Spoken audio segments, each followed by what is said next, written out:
As I say, happened on live TV. You would have seen it literally happening. The station commander for the Orlando police station taking Ziniko Mhlaba into custody. Well, let's get a legal view on all of this now. Benedict Phiri, of course, an attorney, he joins us. Benedict, good afternoon to you, and thank you for disrupting your voting day for us. I was under the impression a police officer can't just arrest a journalist. I mean, what right would a police officer have to do this under these circumstances? Yeah, that's certainly correct, Stephen. I mean, and it goes beyond just the journalism. Police officers cannot just arrest people willy-nilly without a reasonable apprehension that a crime has actually been committed. And, you know, the visuals were there for all of us to see that no crime was actually being committed in this particular instance. So there was no basis for an arrest. It wasn't a lawful arrest, and the detention that followed was also unlawful. But what is actually more egregious about this particular conduct on this particular day is that not only do we have Mr. Mhlaba's individual constitutional guaranteed rights being directly infringed upon and impinged in such a serious way, but over and above that, there are issues relating to freedom, relating to the press, the media, freedom of speech. So this has actually, gone over and beyond that. And we also heard about incidences of violence that go along with this particular arrest. So totally unacceptable from the police today. As I understand the way it works at a voting station as a journalist, you're not allowed to do interviews in the actual station itself. The presiding officer, the electoral officer, will speak on behalf of the IEC and will come out and do interviews. So, I mean, something would have to go badly wrong for people to have a misunderstanding about this kind of thing.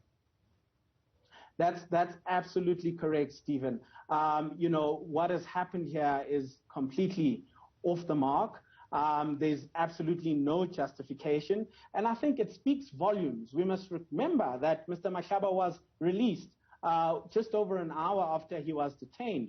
That speaks volumes to the question as to whether a crime has been committed. I understand that he was released without a warning to appear in court, which actually just says that actually the basis for this arrest was not there at all. What Mr. Mhlaba was doing was strictly within what he was allowed to do as a journalist within that space, within the electoral reporting framework. It's interesting the way he was released, because basically the provincial commissioner for Gauteng heard about it. I mean, was obviously phoned and made aware of it, ordered the immediate release and an investigation. I must say the two came together, the release and an investigation. I mean, a provincial commissioner, can they just order I mean, they weren't there, they don't know what happened, but they do seem to have the power to order an immediate release like this. I think it is certainly embarrassing. The police are on the constant end of lawsuits relating to unlawful arrest and detention in this country. And this one was just quite a blatant, obvious way in which they exceeded their powers.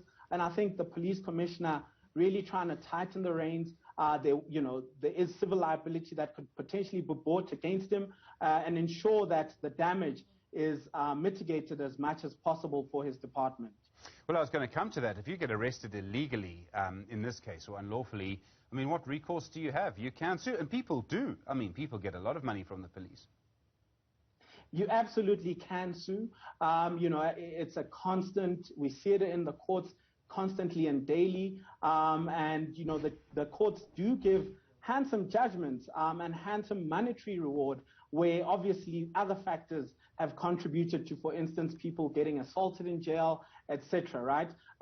So it is a ground upon which the minister has sued repeatedly in our courts. It's not a cheap thing to do. I mean, and this happens, as you say, all the time. We had here a case where Ziniko Mhlaba was arrested. Other people were basically intimidated.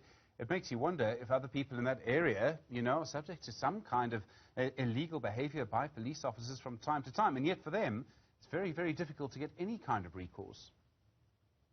It's hard. Access to justice in the country is an ongoing conversation. It's certainly not easy and not cheap to sue.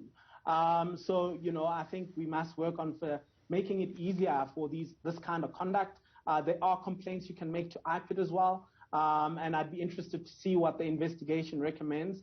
And hopefully that will send a sign and make it easier for citizens to face this type of conduct head on and bring it to book. I mean, police accountability is a real problem. We've seen various indications of that recently.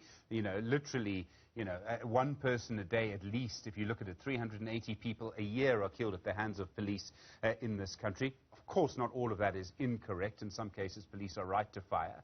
I mean, that shows you that there's an accountability problem, because we're not seeing 380 police officers being suspended every year. I agree totally, Stephen. And when you look at, for instance, the use of force in this particular instance, right, it's totally excessive to the circumstances and what is actually happening factually on the ground. So over and above the accountability and having this sorted out, there is also an issue around the police are actually just completely, misjudging the situation and using force excessively, and that also not being accounted for, and ordinary people being left without effective recourse. That's actually what we're looking for. Benedict Phiri, always a pleasure. Thank you very much indeed. I do appreciate you taking the time out of voting day to speak to us today. We're more